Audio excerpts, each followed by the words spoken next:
Right, લોકશાહી અને મૂળભૂત કાયદાના બંધારણ મુજબ પોતાનો હક માંગવો શું ગુનો છે? જો ગુનો ન હોય અને રાજ્ય સરકારનું ગૃહ વિભાગ આ અહેવાલને જોતું હોય અને જોયા બાદ જો આ દિશામાં ત્વરિત કાર્યવાહી ન કરે તો રાજ્યની જનતા સહિત મીડિયા પણ માનશે કે રાજ્ય સરકાર વતી નિર્દોષ જનતા પર પોલીસને જોર જબરદસ્તી કરવાની પરવાનગી મળેલી છે। આપ જે દ્રશ્યો જોઈ રહ્યા છો તે સુરતના છે। એમ્બ્રોડરીના કામદારો રવિવારના દિવસે જાહેર રજાની માંગ સાથે વિરોધમાં ઉતર્યા અને સૂત્રોચ્ચાર કરી રહ્યા હતા। જો કે કંપનીના માલિકોએ સ્થાનિક પોલીસ સ્ટેશનમાં કામદારોના વિરોધ પ્રદર્શન અંગે પોલીસ ફરિયાદ કરતા પોલીસનો કાફલો ઘટનાસ્થળે પહોંચ્યો અને અમાનુષી વર્તન કરી કામદારો પર લાઠીચાર્જ કર્યો। આપ જોઈ શકો છો દ્રશ્યમાં કે પોલીસ નિર્દોષ કામદારો પર એવી રીતે તૂટી પડી જાણે કે લાઠીચાર્જ કરતી હતી અને આ કામદારો આતંકવાદી કે માઓવાદી સંગઠનમાંથી ટ્રેનિંગ લઈ શહેરમાં હિંસા ફેલાવી રહ્યા હોય તેવું વર્તન કર્યું। વાત માત્ર કામદારોની એક જ હતી અને તે રવિવારના દિવસે રજાની માંગ હતી।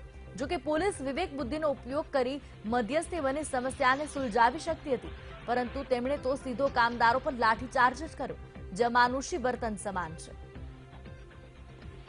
સંવાદદાતા શૈલેષ અમારી સાથે જોડાશે। શૈલેષ, અમાનુષી વર્તન કરવામાં આવ્યું છે, પોલીસના જે કર્મચારીઓ છે તેમના દ્વારા કામદારો સાથે શું હતી સમગ્ર ઘટના?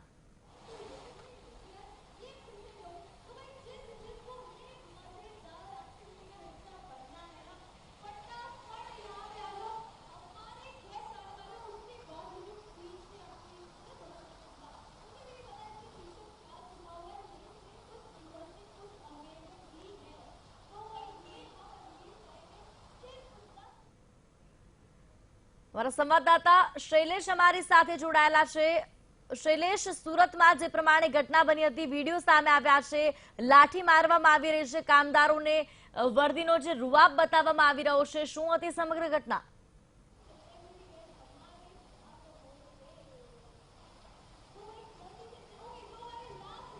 છેલ્લા 2 રવિવારથી સુરતના એમ્બ્રોડરીના જે કામદારો છે તેઓ સતત ને સતત રવિવારની રજાની માંગ કરી રહ્યા છે ને તેને લઈને તેઓ તોફાને ચડ્યા છે। ને સૌથી મહત્વનો મુદ્દો એ છે કે ગયું આખું વર્ષ જે ગયું હતું તે સમગ્ર વર્ષ દરમિયાન એમ્બ્રોડરી યુનિટોમાં બહુ ભારે મંદી હતી। હવે દિવાળીનો સમય નજીક આવી રહ્યો છે ને કંઈક ને કંઈક થોડું ઘણું કામ મળી રહ્યું છે, ત્યારે એમ્બ્રોડરીના જે કારખાનેદારો છે તે રવિવારના દિવસે પણ કારખાના ચાલુ રાખતા હતા અને તે મુદ્દાને લઈને છેલ્લા 2 રવિવારથી એમ્બ્રોડરીના કારખાનાઓમાં જે કામ કરતા કારીગરો છે તે તોફાને ચડ્યા છે ને છેલ્લા 2 રવિવારથી હિંસક દેખાવો થઈ રહ્યા છે ને તેમાં ખાસ કરીને ગઈકાલે સૌથી વધારે હિંસક દેખાવો થયા હતા। પૂણા વિસ્તારમાં પોલીસને ફાયરિંગ કરવાની પણ ફરજ પડી હતી, એક પીએસઆઈ પાસેથી રિવોલ્વર પણ આંચકી લેવાનો પ્રયાસ થયો હતો।